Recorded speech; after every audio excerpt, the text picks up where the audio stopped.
beaucoup de finesse. Bon, elle préfère la pâtisserie parce que bon, elle peut se lécher les doigts. Pas besoin de Maryse pour nettoyer le cul de poule. C'est vrai, c'est vrai. Les enfants. Voilà, et donc là-bas c'est Michael, un copain qui sera futur restaurateur à Lyon. C'est bien, c'est bien. Voilà. Ouais, déjà qu'elle a de la dextérité, c'est super. Qu'est-ce que tu nous prépares? Alors, qu'est-ce que je prépare?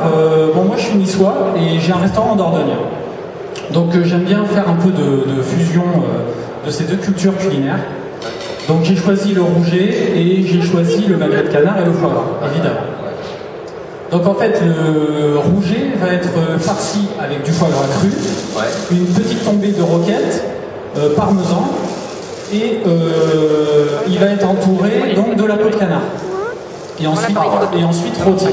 Alors là, je ne sais pas si on voit bien à l'image, mais la peau du canard, je me souviens ça moi, quand j'ai débuté dans ce métier où j'apprenais à faire les dodines ou les ballotines, et là on a une découpe du canard qui est quasi chirurgicale, il n'y a pas un trou, rien, c'est vraiment levé parfaitement. Là j'imagine quand même l'application qu'il y a dû avoir pour apprendre cette technique. Bon, donc ensuite, là je vais le servir avec donc un jus de canard et un crouton donc, qui sont au four, donc des grands croutons à l'huile d'olive bien sûr, dessus une purée de pommes de terre qu'on va mettre en cuisson. Cette purée de pommes de terre donc liée huile d'olive beurre, et ensuite elle va être panée, donc je vais tremper le crouton dans ail, persil et cébettes, donc cébettes qui sont une variété de noms nouveaux. Et voilà, donc on peut faire un peu comme un crouton provençal. Ensuite, à côté, donc dans le même esprit, puisque en fait la fusion n'est pas terminée, je fais un poupeton. Un poupeton, c'est comme un petit paquet rond, on va dire, avec le magret de canard taillé finement et mariné au poivre de Malabar, fleur de sel, huile d'olive. À l'intérieur, au dernier moment, je mets donc la purée. Un cube de beurre à la fleur de sel croquante, une noix, je referme et je sers ça avec un beurre d'encorné légèrement safrané et un peu à la tomate.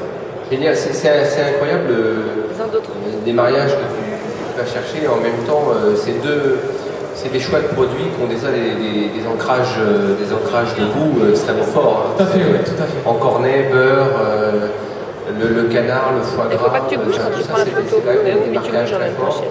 Et je pense que la cébette, moi je me souviens de la cébette dans le sud. J'adore ça, j'en ai partout. Ah oui, j'ai appris à travailler ça dans la région de Nîmes.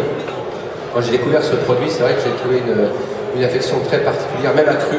Ah oui, tout à fait, tout à fait. Beurre cru et cébette, c'est quelque chose qui fonctionne bien. Moi, quand je fais un risotto, par exemple, tout simple, au dernier moment, je jette la cébette dedans. Et ça apporte tout le craquant et toute l'acidité, en même temps, presque, je ne vais pas dire un frisson, mais on en est presque là, en fait.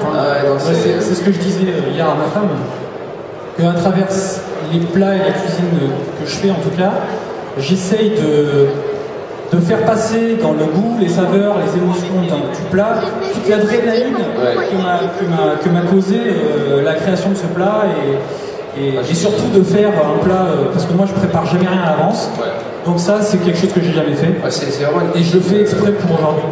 Donc je sais pas où je vais en fait. Très spontané, mais c'est toujours comme ça, on prend la boussole au cours de route, mais bon, courage. Merci.